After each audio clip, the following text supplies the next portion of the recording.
There is a particular kind of loneliness that only the wealthy truly understand. Not the loneliness of an empty stomach or a cold floor, but the quiet, suffocating loneliness of a man who cannot tell, no matter how carefully he watches, whether the people around him love him or love what he owns. Daniel Marsh had lived inside that loneliness for 34 years without ever finding a name for it. He had inherited 800 acres of Tennessee farmland from his father, a grain storage facility that supplied 4 counties, and a house so large that his footsteps echoed in the hallways at night. He had everything the town of Millhaven said a man needed to be happy.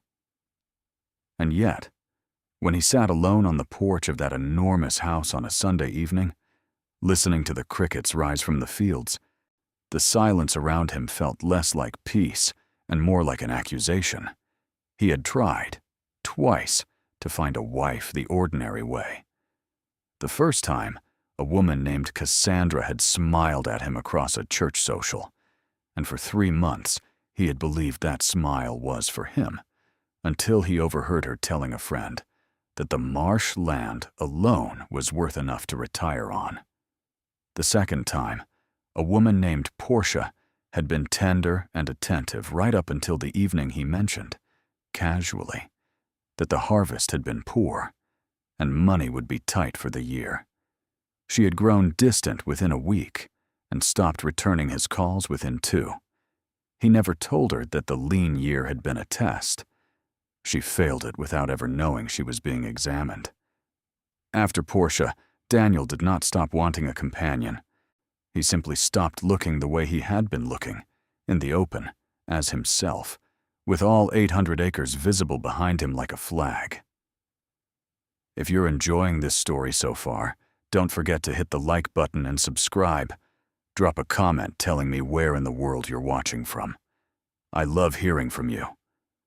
What he decided to do next, most people in Millhaven would have called foolish, or cruel, or perhaps a little desperate.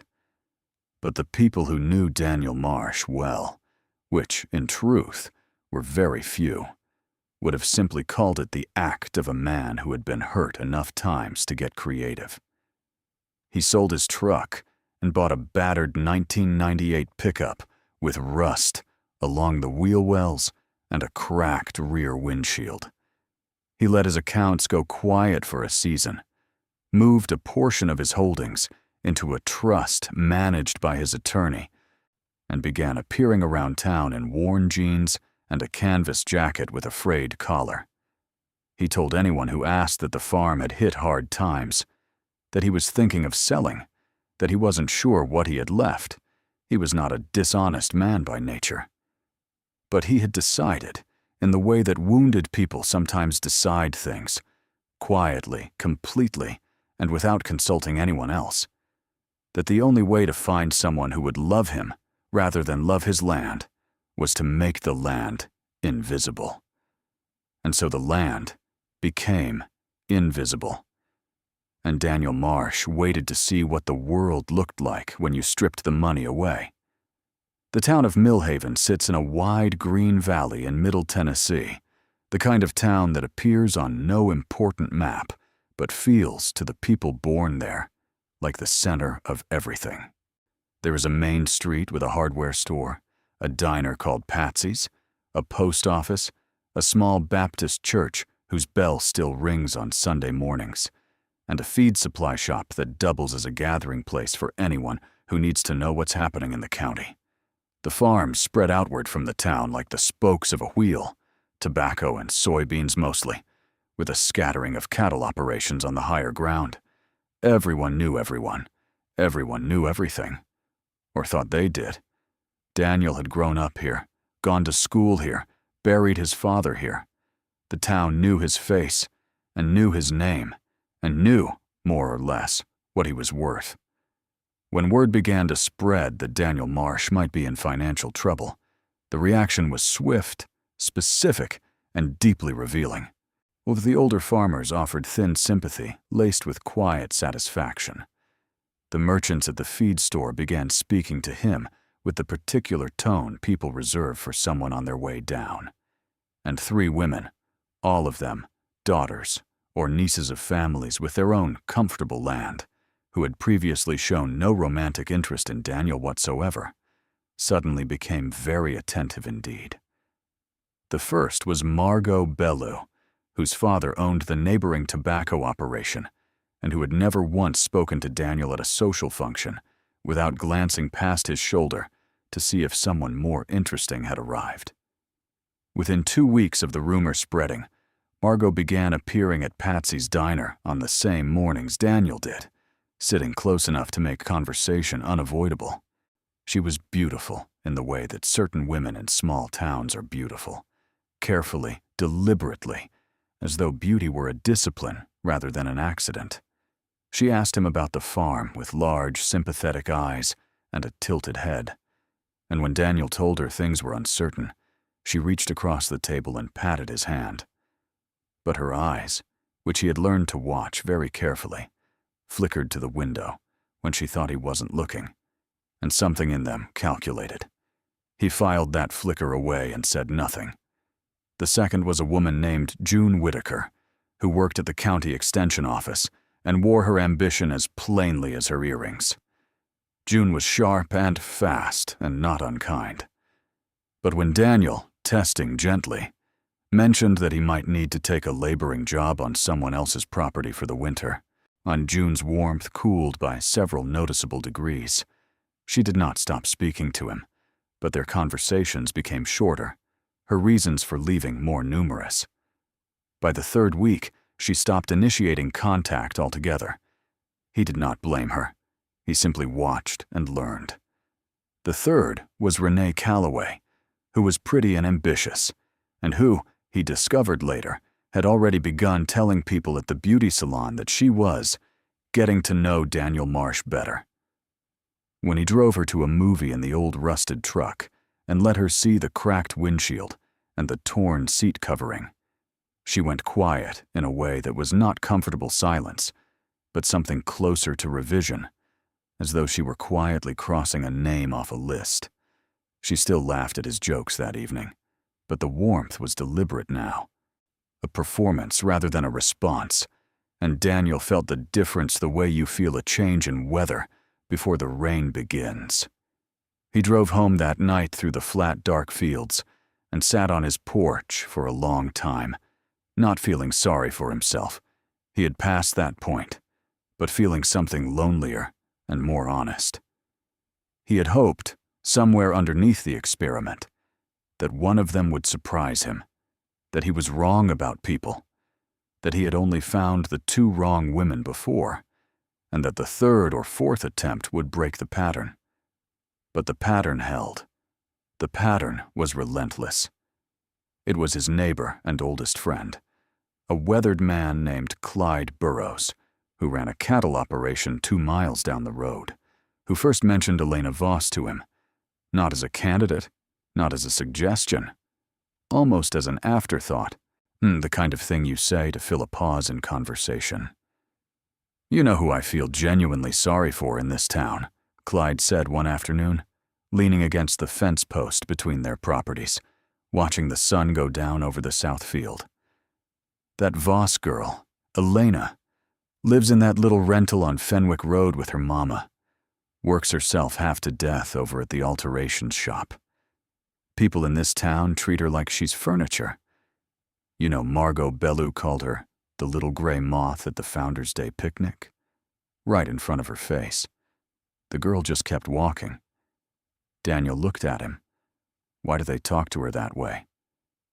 Clyde shrugged with the philosophical resignation of a man who had lived in a small town long enough to stop being surprised by it. And because she's plain and quiet and poor, and her daddy died without leaving her anything but debts. In Millhaven, that's enough. Daniel said nothing, but he stored the name. He saw her for the first time 3 days later, though he did not know immediately that it was her. He was sitting on the front steps of the post office, a habit he had adopted during the experiment, because sitting still in plain view of the town's daily traffic was the best way to observe without appearing to observe, when a woman came out through the glass door, carrying a parcel too large for her arms, fumbling with the strap of a canvas bag that kept sliding off her shoulder, a strand of dark hair fallen across her face from the wind. She was not what the town called beautiful. She was slight and pale, with serious dark eyes and a way of moving that suggested she was accustomed to navigating the world without taking up space. Her coat was too big for her, the hem turned up clumsily, and her shoes were sensible and worn. She made no effort to be noticed. She asked nothing from the street around her.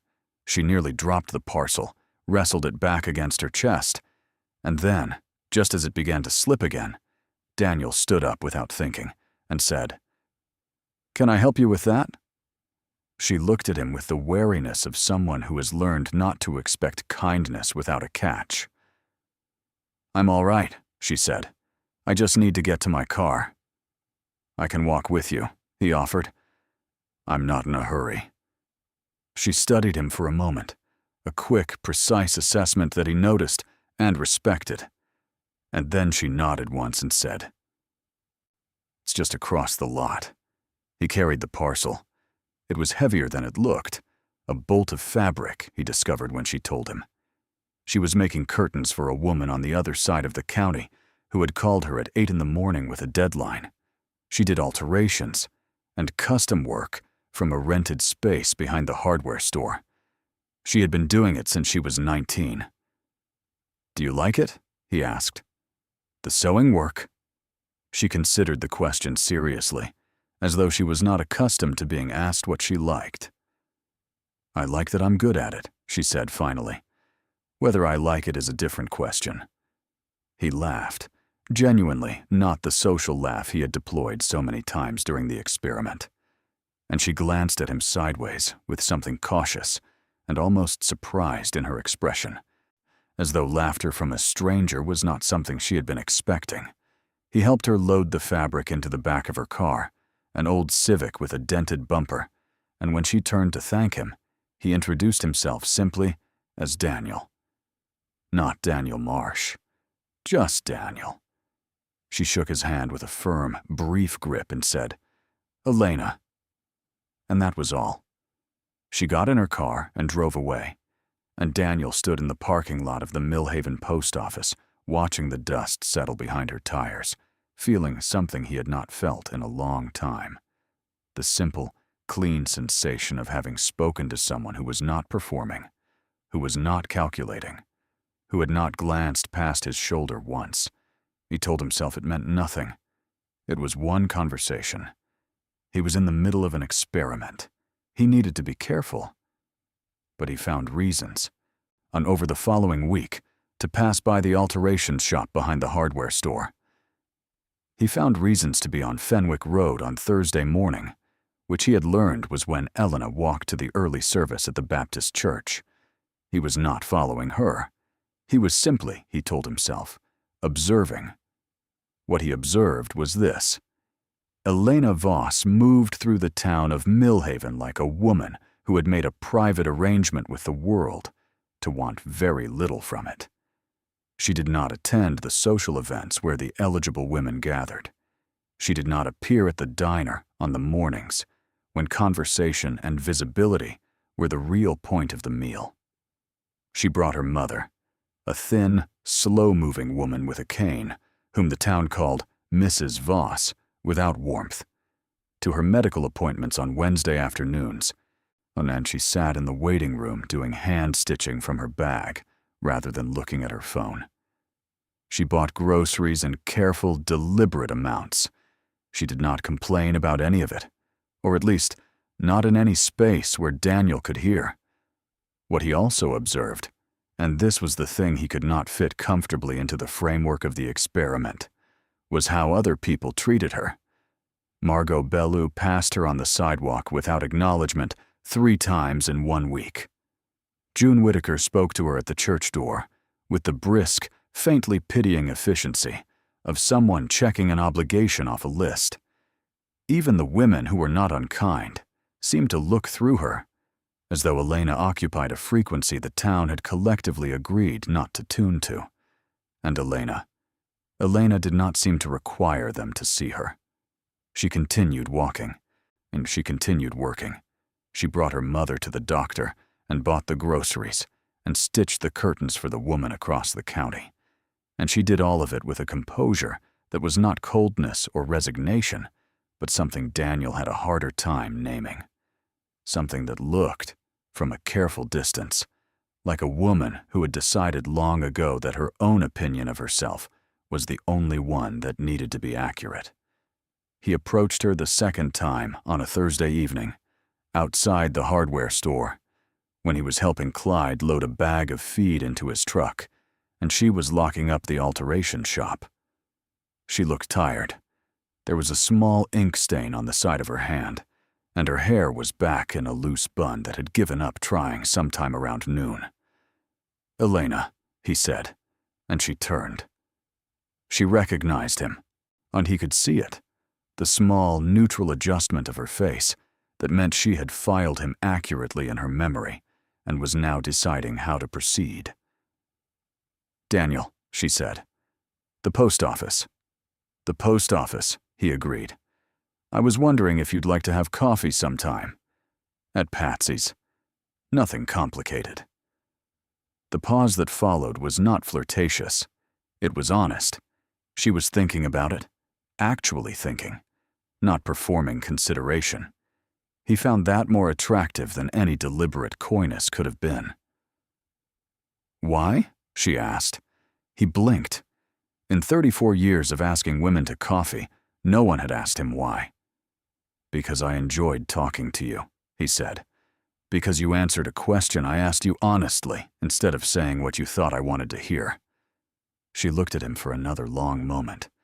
Oh, and then something shifted slightly in her expression. Not warmth exactly, but the first faint opening of a door that had been closed a long time. "Thursday morning," she said. 8 o'clock. "I have a delivery at 10. "Thursday morning," he confirmed. She nodded once and walked to her car. He stood on the sidewalk and breathed the evening air of Millhaven, the smell of cut grass and warm asphalt, and the faint sweetness from the grain storage on the edge of town, and felt the experiment becoming something else. Something he had not planned for. Something that had its own gravity, pulling him forward in a direction he was not certain he had chosen.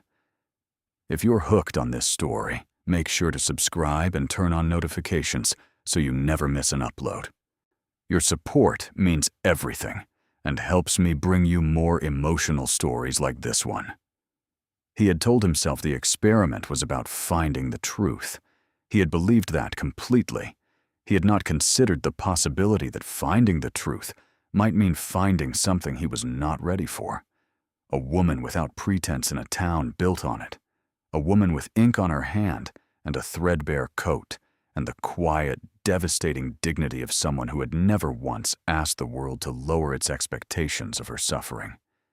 He had not considered that Elena Voss, whom the town called the little gray moth and looked through as though she were furniture, might be the most interesting person in Millhaven. He had not considered that the woman everyone laughed at might be the only one in the end who was telling the truth. But that Thursday morning at Patsy's diner was still 3 days away. And Daniel Marsh, standing on the sidewalk in the long evening light, had not yet begun to understand what he was walking toward. Or what waited beneath the surface of the story he thought he already knew. Thursday morning arrived with a low gray sky and the smell of coming rain, the kind of Tennessee morning that feels like the world is still deciding what kind of day it wants to be. Daniel was at Patsy's diner 10 minutes early, which was not something he admitted to anyone. He sat in a booth by the window and watched the street, and told himself he was simply punctual by nature. Elena arrived at 8 o'clock exactly, not 1 minute before, not 1 minute after. She came through the glass door in her oversized coat, her hair down today, dark and straight and falling past her collar, and she carried a small canvas tote bag over one shoulder with the natural efficiency of a woman who did not own anything she didn't need. She spotted him immediately, crossed the diner without looking at the other tables, and sat down across from him with the same directness she had shown in the parking lot.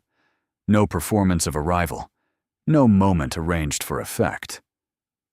"You were early," she said, looking at the half-empty coffee cup already in front of him. "I'm always early," he said. "So am I," she replied. "But I waited in my car." He laughed, and again she looked at him with that careful sideways expression, as though his laughter was a variable she was still working out the value of. Patsy herself came to take their order, a broad woman in her 60s, with reading glasses pushed up into her silver hair, who had known Daniel since he was 8 years old, and who, he noticed, with a quiet internal satisfaction, treated him now with the faintly reduced warmth she reserved for people whose fortunes had turned. She was not rude. She was precise. She took their orders, refilled his coffee without comment, and moved away. Elena, she barely looked at. They talked for an hour and 40 minutes, which was 40 minutes longer than Daniel had planned, and 40 minutes shorter than he would have liked. He learned the following things about Elena Voss in that time, most of them by listening carefully to what she said, and equally carefully to what she didn't.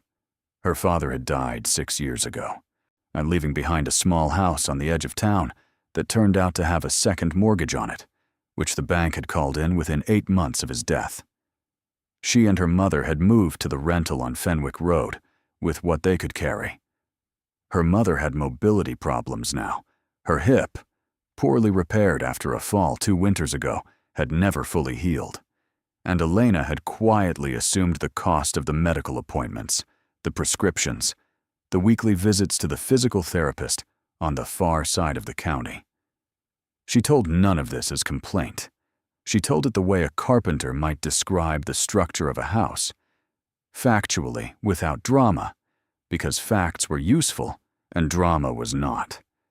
But Daniel, who had spent months studying the gap between what people said and what they felt, heard the weight underneath each sentence, the careful management of a life with no slack in it, the discipline of a woman who could not afford to spend anything, money, energy, hope, without calculating the return.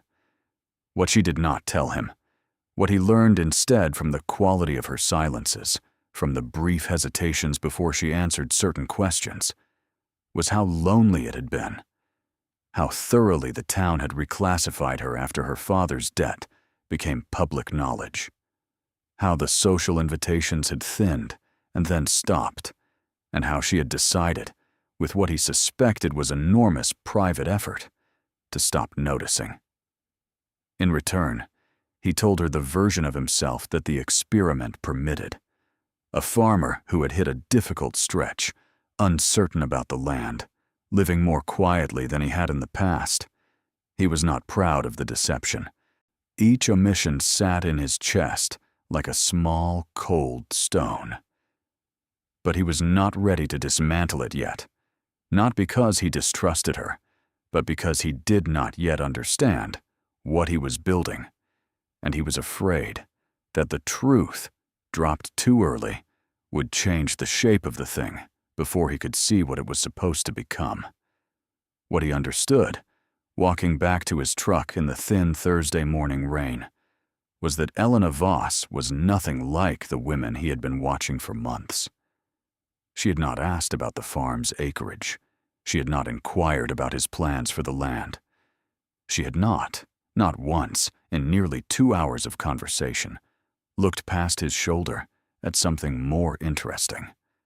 She had simply talked to him, listened to him, and then stood up at 5 minutes to 10, said she had to go, and shook his hand again with that same brief, firm grip. "Thursday was good," she said at the door. "Next Thursday, then," he said. She considered it for precisely 2 seconds. "Next Thursday," she agreed, and walked out into the rain without putting up an umbrella, because her hands were full and she had decided the rain was manageable. He stood at the diner window and watched her go, and felt, with absolute clarity, that he was in serious trouble. The Thursdays accumulated. 4 of them, then 5, then 6. The coffee at Patsy's became a standing arrangement so settled that Patsy began having Daniel's order ready without being asked, which was either a sign of hospitality or surveillance. In Millhaven, the two were largely the same thing. He and Elena walked sometimes after the diner, down the side streets of town, on past the Baptist church and the hardware store, and the small park, with the iron Civil War memorial that had been turning green for as long as anyone could remember. They walked without agenda, which was a thing Daniel had not done with another person in many years. He had forgotten what it felt like to be in no hurry to arrive somewhere. She was funny, in a way that arrived unexpectedly and always caught him off guard. A dry, precise humor that appeared in the gap between sentences, quiet enough that you could miss it if you weren't paying attention. She was interested in things: the history of the county, the biology of soil, the way certain fabrics behaved under heat and tension, which she could talk about with the technical passion of someone who loved their craft even when they were not certain they loved the life that craft had given them. She read more than anyone else he knew and recommended books to him with the complete confidence of someone who did not care whether he agreed with her assessment. She asked him, one Thursday in early October, sitting on the steps of the church because a light rain had pushed them under the overhang, what he was most afraid of. Not what worried him about the farm or the finances, what he was afraid of. He was quiet for a long moment. He said, "Being wrong about people." She nodded, slowly, and he understood that she was filing that answer correctly. "I'm afraid of the same thing," she said. "Except, I'm afraid of being wrong about them in the other direction, and thinking someone isn't worth trusting and being wrong about that." He looked at her. "Has that happened?" "I don't know yet," she said, and the answer was so plainly directed at him that he had to look away at the rain falling past the overhang, feeling the cold stones in his chest multiply. He knew by the 6th Thursday that he loved her. He did not say this to himself dramatically or suddenly. It arrived the way conviction arrives when you have been avoiding it, quietly, completely, and too late to negotiate. He loved the way she moved through the world without apology and without display. He loved that she had made a life of dignity in a town that had voted her invisible. He loved that she shook his hand instead of offering performance, and that she waited in her car because she was early, and she knew it. And that she said things like, "I don't know yet," when she meant something she wasn't ready to say plainly. He also knew, by the 6th Thursday, that the experiment had long since stopped being an experiment. It had become a wound in progress, a thing he was building toward a crisis he could not yet bring himself to approach. It was around this time that Margot Bellew noticed. Margot noticed everything in Millhaven that she considered relevant to the maintenance of her position within it, and a man like Daniel Marsh paying regular Thursday attention to Elena Voss was, once she had confirmed it through the reliable intelligence network of the diner, the beauty salon, and the church social, extremely relevant. Not because she had warm feelings for Daniel, but because she had recently and privately revised her calculation of him. The revision had been delivered by a source she trusted, her father, who had asked the county assessor a careful question at a Chamber of Commerce dinner, and received, in the indirect but unmistakable language of people who traded in land value, the clear impression that the Marsh financial trouble was less severe than it appeared. Perhaps not severe at all. Perhaps something else entirely. Margot Bellew did not leap to conclusions, but she began to watch more carefully. And what she saw, watching Daniel watch Elena, told her enough. She arrived at Patsy's on the 7th Thursday, which she had not done by accident. She slid into the booth beside Daniel with the practiced ease of a woman who understood that the geography of a room was a form of communication, and she ordered coffee and smiled at Elena across the table with a warmth so precisely calibrated It was almost impossible to identify as false. "Elena, I didn't know you two were friends," Margot said, laying her hand briefly on Daniel's arm, in a gesture that was casual enough to deny but clear enough to land. "How lovely." Elena looked at the hand on Daniel's arm, and then looked at Margot with a steadiness that registered nothing. "Hello, Margot," she said. "I've been meaning to call you, actually," Margot continued, turning to Daniel. "Daddy's putting together a small dinner next month. Just neighbors, nothing formal. He wanted me to personally make sure you were invited. We've missed seeing you." Daniel watched Margot's eyes as she delivered this speech. They did their usual work, a quick sweep of Elena's coat, the canvas bag, so the worn edge of her shoe, and categorized what they saw with a swiftness that was almost admirable. He had seen that sweep before, from a different angle, in the parking lot of the feed store, when Margot had walked past Elena without acknowledgement. "I appreciate that," he said to Margot. "I'll let you know." Margot smiled, finished her coffee quickly, pressed her hand to his arm once more on her way out, and was gone in the efficient manner of a woman who had achieved her objective and saw no reason to linger. Elena said nothing for a moment. Then she said, "She's never sat in this diner when you weren't here." "I know," Daniel said. "She's never spoken to me at all in approximately 4 years."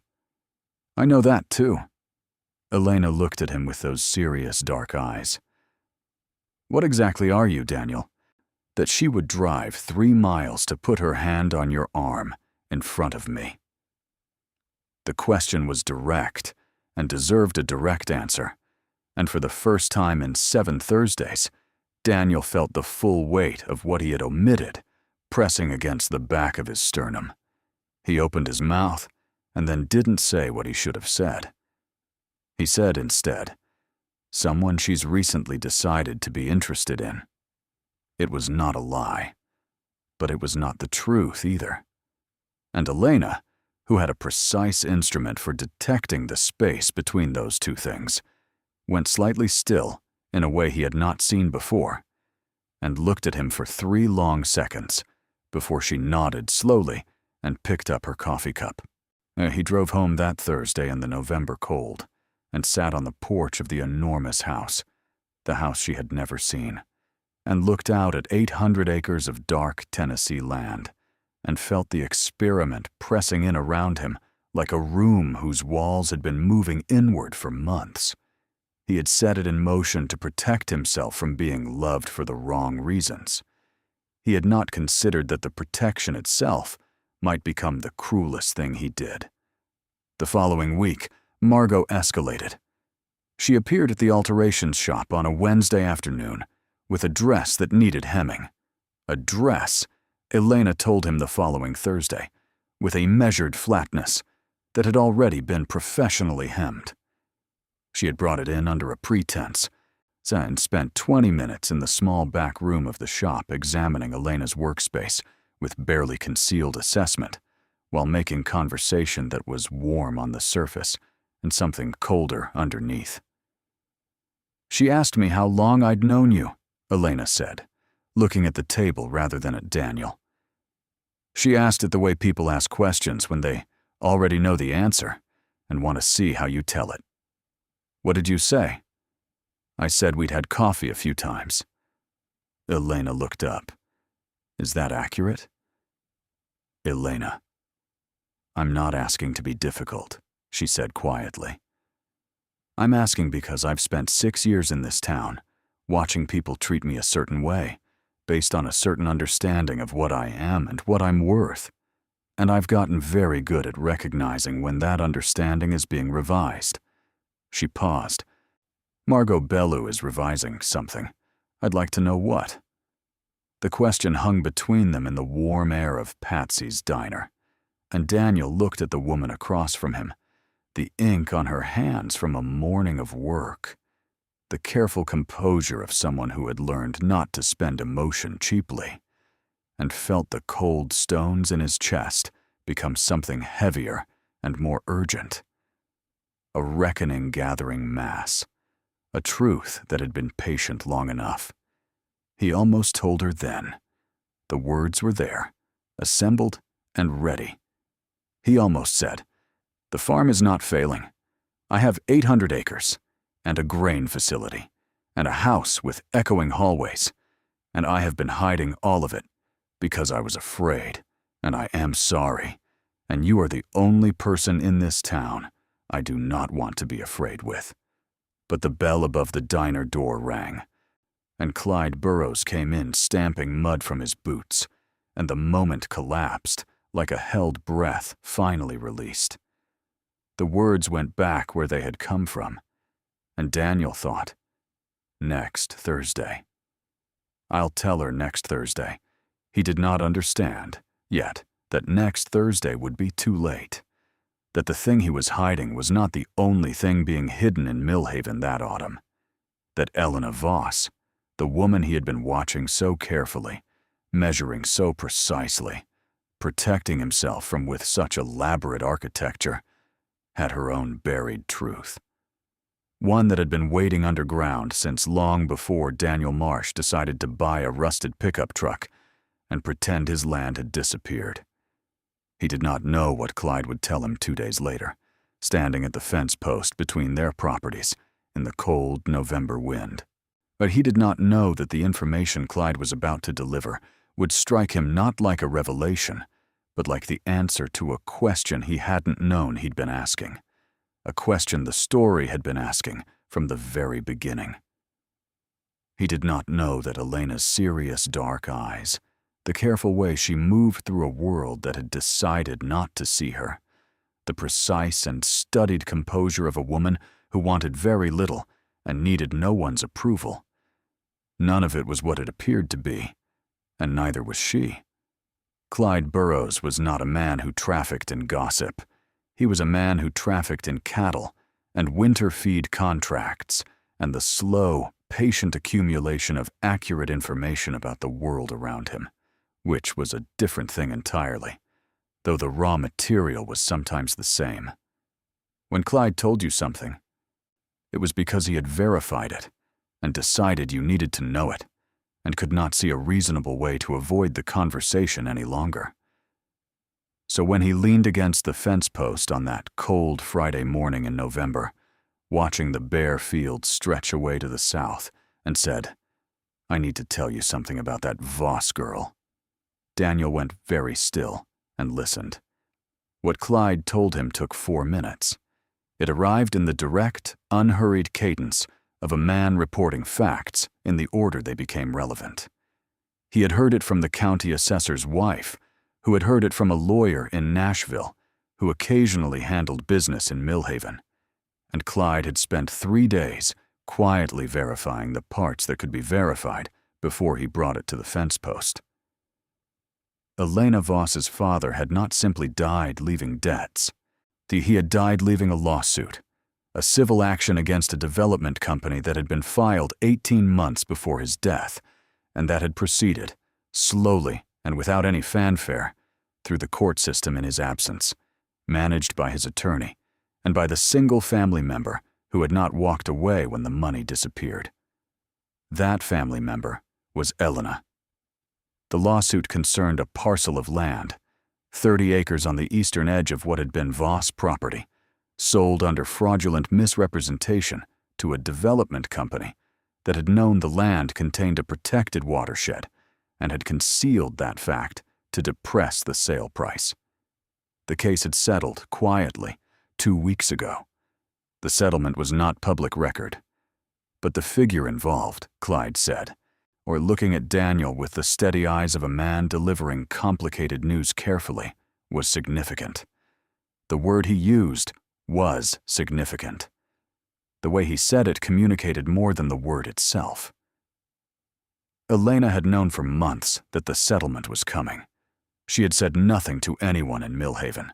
She had continued working at the alterations shop, continued walking her mother to the physical therapist, continued having coffee at Patsy's on Thursday mornings in her oversized coat with her canvas bag, and she had told no one. Daniel stood at the fence post for a long time after Clyde walked away.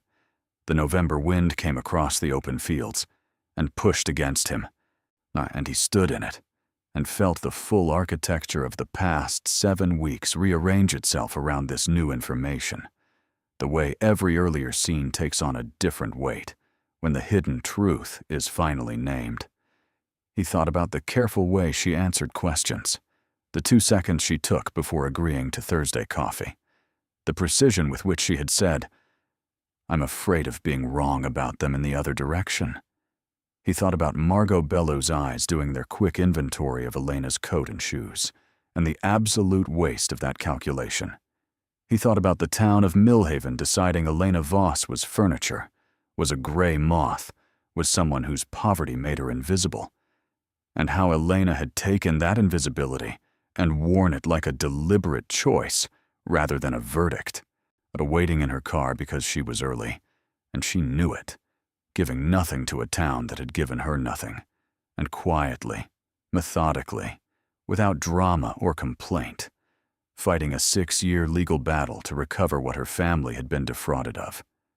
He thought about himself, standing in that same town, with his rusted truck and his frayed jacket, playing at being poor to find someone who wouldn't love him for his money. And the vast, humbling irony of it landed on him so completely that he had to put both hands on the fence post to steady himself. He had been testing the town to find someone without pretense, and the woman without pretense had been doing the same thing in the opposite direction, quietly, invisibly, with far more at stake and far more grace.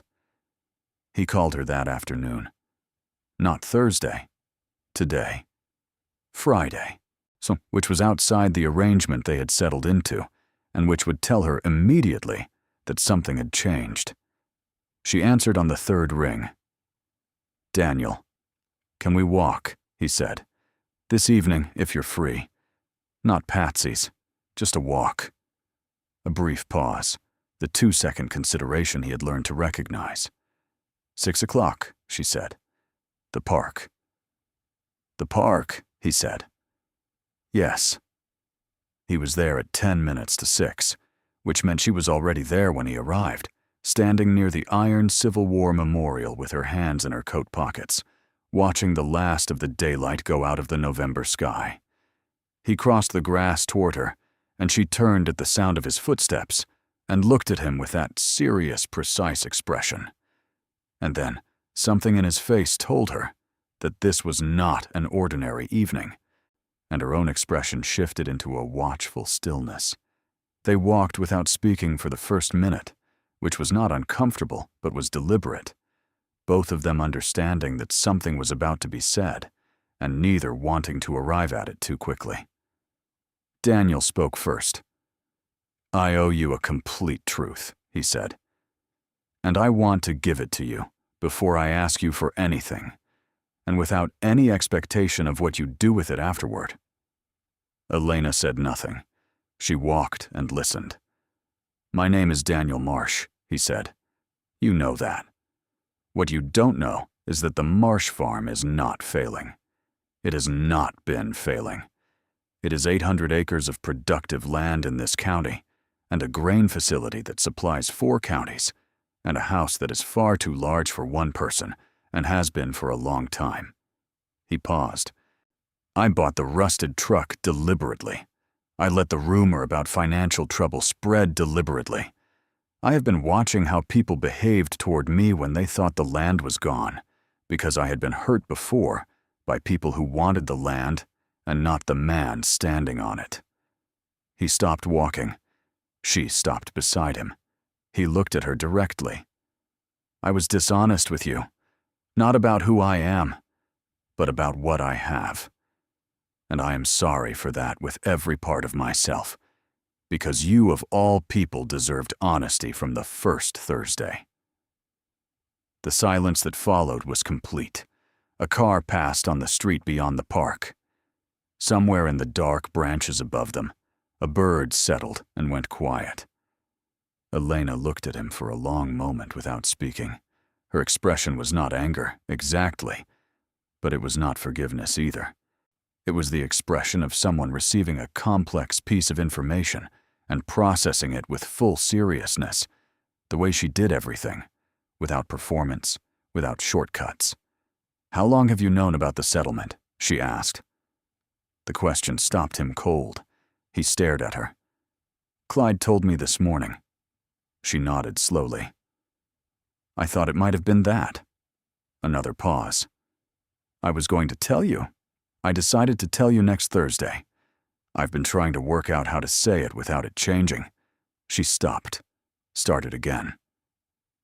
"Without it changing the way you looked at me, because most people, when they find out, look at you differently. And I had decided I did not want to be looked at differently by you." The last 5 words were the most direct thing she had ever said to him, and she said them in the same quiet, a measured tone she used to describe the behavior of fabric under heat, and it went through him like the first warm day after a long winter. "Elena," he said. "We've both been idiots," she said, and there was that precise, dry humor arriving in the gap between sentences, and he laughed, genuinely, the real laugh, the one that had surprised her from the beginning. And after a moment, for the first time in all their Thursday mornings, she laughed too. It was a short laugh, a little reluctant, the laugh of someone who had been keeping a careful distance and had just decided, with full awareness of the risk, to close it. They stood in the dark park in November, 2 people who had spent months building elaborate invisible fortresses against each other and the world, and somewhere in that laughter, the fortresses came down, not with drama, not with a single cinematic gesture, but with the quiet completeness of 2 people who had both been telling a version of the truth and had finally arrived, at the same moment, at the whole of it. He reached out and she let him take her hand. Her fingers were cold from the evening air. She did not pull away. What came after was not smooth or without difficulty. Truth rarely is. They walked for another hour in the dark, and Daniel told her things he had not said aloud to anyone, about Cassandra and Portia, about the loneliness of the enormous house, about the 34 years of not knowing whether the people around him were real. And Elena told him things she had stored in the careful silence of her composure, about the 6 years of the lawsuit and her mother's pain and the particular exhaustion of being invisible in a town you were born in, and the private, enormous relief of a Thursday morning when someone asked what she actually liked rather than what she was worth. The following week, Millhaven began to revise its understanding of Elena Voss. It did not happen with an announcement. It happened the way small-town knowledge always happens, in increments, through the feed store and the diner and the beauty salon, pieces assembling themselves into a picture that the town had to collectively accept and recontextualize. The settlement was not a secret the lawyers could maintain indefinitely in a county this size. By the 2nd week of November, the outlines were known. By the 3rd week, the specifics were close enough to the truth to constitute it. Margot Bello received the information on a Wednesday. Daniel knew this because Margot appeared at his door on Wednesday evening, which was the first time she had ever come to his property, and she came wearing her careful smile and her calculated warmth and a dress that required no alterations at all. She stood on his porch and talked about the dinner her father was hosting and the land values on the east side of the county, and her eyes traveled over the enormous house behind him with an inventory thoroughness that he recognized immediately and completely. He listened to her for 2 minutes. Then he said, "Margot, I appreciate you coming. I want to be honest with you. I'm in love with someone, and I intend to tell her so this week. So the dinner is probably not something I should attend." Margot's smile remained perfectly in place. Only her eyes shifted, and what moved through them was not hurt, but recalculation, a rapid and unsentimental revision of position. "Of course," she said. "Of course. How wonderful for you." She was in her car and backing down the drive before the sentence finished. He watched her tail lights disappear at the road and felt no satisfaction in it. Only a clean, final understanding. Some people faced with their own shallowness redoubled it rather than confront it. Margot would revise her approach and find another target. That was not his to fix. What was his to fix was much closer and much more important. He told Elena he loved her the following Thursday, not in the diner, but on the steps of the church, under the overhang, because that was where she had asked him what he was most afraid of, and he had told her the partial truth, and it seemed correct to return to the same place and finish the sentence. He said it plainly, without architecture, without the elaborate hedging of a man who had spent too long protecting himself. He said he loved her composure and her dry humor and her ink-stained hands and the fact that she waited in her car because she was early, and she knew it. He said the house echoed, and he was tired of the echo. She looked at him for the 2 seconds he had come to understand meant she was thinking honestly rather than reflexively. And then she said, "I know," with the matter-of-fact simplicity of a woman who had read that variable correctly some time ago and had been waiting for him to finish calculating it himself. He took her to see the farm on a Sunday in late November, when the fields were bare and brown, and the grain facility stood silver and enormous against the gray sky. She stood beside him at the edge of the south field and looked out at 800 acres without performing wonder or greed or any kind of display. She looked at it the way she looked at everything, with full attention, with genuine interest, and with the absolute absence of any calculation about what it meant for her. "It's a lot of land," she said. "It is," he said.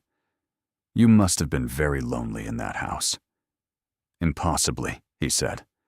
She nodded once, slowly, and tucked her hand into the crook of his arm, and they stood in the cold and looked at the land together, and it was the most natural thing that had happened in that field in many years.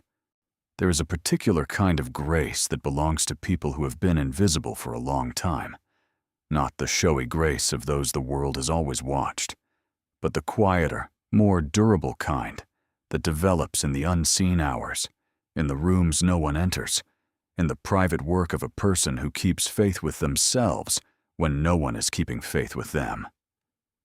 Elena Voss had been building that grace for 6 years in the alteration shop and the waiting rooms and the Thursday mornings at Patsy's, where the town looked through her like glass.